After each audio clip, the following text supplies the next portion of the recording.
Benjamin Netanyahu के बुरे दिन क्या शुरू हो चुके हैं। 48 घंटे में इजराइल को अमेरिका ने दिए हैं 4 बड़े झटके। नमस्कार, मैं हूं आपके साथ आयुषी गुप्ता। देखिए, ईरान समझौते में अलग थलग पड़े इजराइल के प्रधानमंत्री बेंजामिन नेतन्याहू के बुरे दिन शुरू हो गए हैं। पिछले 48 घंटों में टीम नेतन्याहू को 4 बड़े झटके लगे हैं। ये सभी झटके उसे अमेरिका ने दिए हैं। मंगलवार 16 जून को राष्ट्रपति डोनाल्ड ट्रंप ने खुलेआम ये कह दिया कि अगर मैं नहीं होता तो इजराइल बर्बाद हो जाता। ट्रंप ने इजराइल को सीरिया से भी कमजोर राष्ट्र बताया है। ट्रंप के मुताबिक हिजबुल्लाह के खिलाफ इजराइल से बेहतर सीरिया लड़ सकता है। नेतन्याहू के लिए ट्रंप का यह बयान इसलिए भी अहम है क्योंकि अक्टूबर 2026 में इजराइल में प्रधानमंत्री का चुनाव प्रस्तावित है। अब तक नेतन्याहू अमेरिका के भरोसे इस चुनाव में जीत की उम्मीद कर रहे थे, लेकिन अब वे पूरी तरीके से साइडलाइन हो गए हैं। इजराइल को बैक टू बैक 4 बड़े झटके लगे हैं।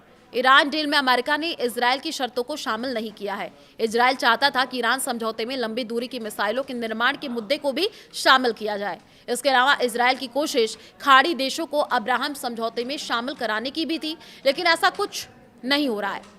इजराइल ने अमेरिका से डील को लेकर के जिस MOU पर साइन होने है उसकी एक कॉपी मांगी थी। अमेरिका ने इजराइल को देने से इनकार कर दिया। इतना ही नहीं, पेरिस में ट्रंप ने यहां तक कह दिया कि इजराइल हिजबुल्लाह के खिलाफ नहीं लड़ सकता है।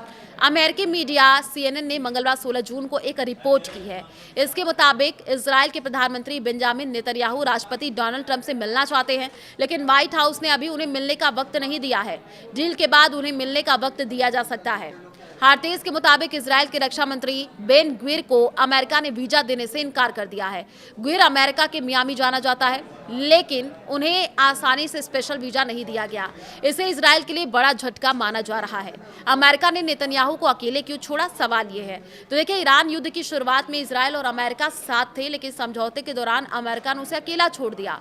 दरअसल इजराइल ईरान से कोई समझौता नहीं चाहता था। दूसरी तरफ खाड़ी के कई देश ईरान से समझौते के पक्ष में थे। इनमें सऊदी अरब, UAE, कतर और कुवैत प्रमुख रूप से शामिल हैं।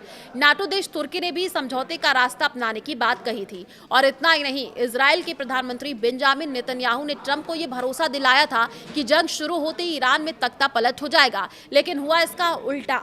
इसके कारण ट्रंप ने नेतन्याहू पर भरोसा करना छोड़ दिया। अमेरिका के शीर्ष वार्ताकार और उपराष्ट्रपति JD वेंस भी इजराइल के विरोध में है। नेतन्याहू के अलग थलग पड़ने का ये भी एक मुख्य कारण है।